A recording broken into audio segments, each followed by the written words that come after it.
Hi, and welcome to this myBaits mini webinar.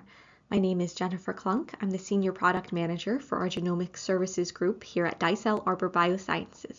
My background is in ancient DNA.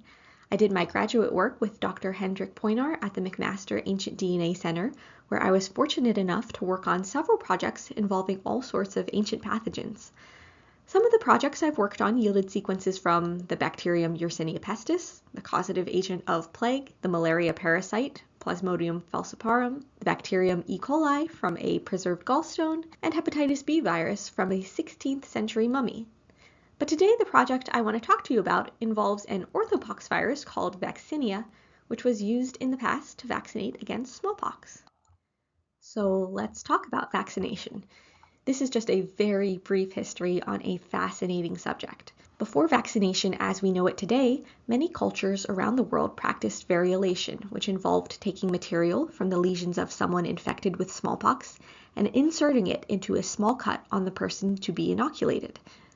Because the material being used came from an actual smallpox infection, the chances were high that the person being inoculated could develop a full-blown case of smallpox, which had a high fatality rate. In 1796, Edward Jenner took material from a sore on a milkmaid infected with cowpox and inoculated 8-year-old James Phipps. Phipps developed some mild symptoms and recovered. Jenner then exposed Phipps to smallpox, and Phipps did not contract smallpox, showing his vaccine was effective. The practice of using cowpox lesion material to vaccinate for smallpox was adopted fairly rapidly, but there was no standardization in the production of vaccination material. Some vaccines were passaged through animals, some through humans, though arm-to-arm propagation was starting to be banned in the 19th century due to spurious vaccination. Spurious vaccination is when vaccine material is contaminated with another disease, such as syphilis, and may not only transfer that other disease, but may also mean that the vaccination is ineffective.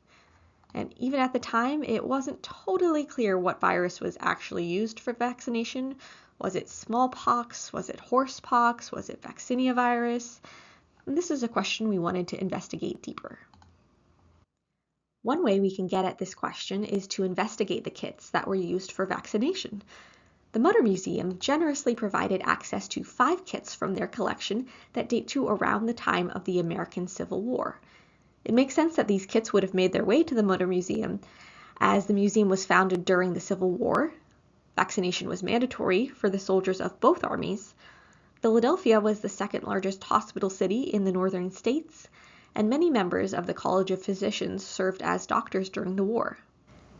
The kits were leather cases about the size of a credit card or so, and contained some or all of the following tools: 1 or 2 lancets, small glass plates for mixing lymph, metal boxes which did or would have contained scabs or crusts, and the lymph, the scabs, or the crusts themselves. Some of the kits were used, as evidenced by the fact that there was no remaining organic material. So we developed a strategy to recover residual DNA molecules from the non-organic components of the kits with which the organic material may have come into contact. I will also mention here that the CDC was given access to the kits first, and they determined that there was no smallpox and no viable culturable material, though some of the materials were positive for another orthopox virus via PCR. I'm going to talk about the most successful sample from each of the 5 kits in the rest of this webinar. The naming scheme is VK for vaccination kit, and then a number. VK01 was a crust from the first kit, which contained just the crusts wrapped in a piece of paper, along with an automatic vaccinator tool and the instructions for its use. VK02 was a crust from a second kit, which was contained in a metal box. The third kit also had a piece of crust available, but this was one of the materials that the CDC tested, so VK05 came to us in a tube wrapped in a little piece of foil along the rest side of the kit components. VK08 was from a 4th kit, and this was some sort of material compacted into little rectangular bricks and stored in a metal box. We think it was likely dried lymph. The The fifth kit had no organic material available, but we did have success in recovering DNA for sample VK12 from an empty metal box. When we performed shotgun sequencing of these samples, what we saw was that the materials contained primarily human DNA, but there was some vaccinia virus DNA present. However, the highest sample had 2% vaccinia DNA, which meant that if we sequenced the samples deeper as they were, we were going to waste a lot of sequencing to get to the depth that we needed. This is the exact kind of problem that myBaits is great at solving. myBaits is Arbor's hybridization capture system, where you can design probes for any organism of interest and then use those probes to increase the number of target molecules relative to the rest of the background molecules, making sequencing more efficient. You might be wondering, if we don't know which orthopox virus was used for vaccination, how can we design probes to target it? Well, the good news is that you don't have to know exactly which orthopox virus is present to be able to use myBaits. In this case, we designed a bait set from 202 available orthopox virus genome sequences. When we sequenced our captured samples, we found that the profiles had virtually swapped. The majority of the reads now were classified as vaccinia, or other orthopox viruses. As a result of the success of the capture, we were able to generate 5 new vaccinia virus, VAXV, draft genome sequences.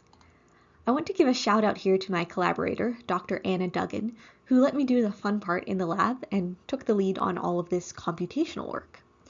For that first sample, VK01, the shotgun data actually gave us sufficient reads to perform a de novo genome assembly. We then used that assembly as a reference to map all of the data, both shotgun and captured, for the other 4 samples. Something exciting here was that the empty box sample, VK12, produced a genome indicating that a non-destructive sampling technique in the absence of visible organic materials can be viable. We also took a look at the human component. We got full coverage of the human mitochondrial genome for 3 of the samples. All 3 of the haplotypes came back as Western Eurasian. We also took a look at the ratio of reads mapping to the X and Y chromosomes, and the calls were female or likely female for all 3 of these samples. We took our 5 new VAXV genomes and constructed a phylogenetic tree with 76 representative orthopox virus genomes, including Ectromelia virus as an outgroup, that's here in black. Samples classified as cowpox are here in yellow. You've got your smallpox, variola virus, VARV in green, and then all the way at the bottom here are the vaccinia virus strains in purple, with the ancient vaccine strains, including the 5 new ones from our work, colored in red. Let's zoom in to just look at the vaccinia virus samples. Our phylogenetic analysis robustly places the historical vaccination strains within the diversity of viruses labeled vaccinia. Our 5 new strains all cluster together along with 2 other strains. One is a strain generated from early vaccine material from 1902. The second is a horsepox virus from Mongolia in 1976. However, if you take a look at some of the other sequences here, you'll see that horsepox is not the only other animal pox hanging out. We've got rabbit pox, we've got buffalo pox, and we've got Cantagallo virus isolated from a cow, which was thought to be a vaccine escape into dairy cows in Brazil. So what's going on here? Well, these strains tended to be named for the first organism from which they were isolated. Got it from a buffalo? It's buffalo pox.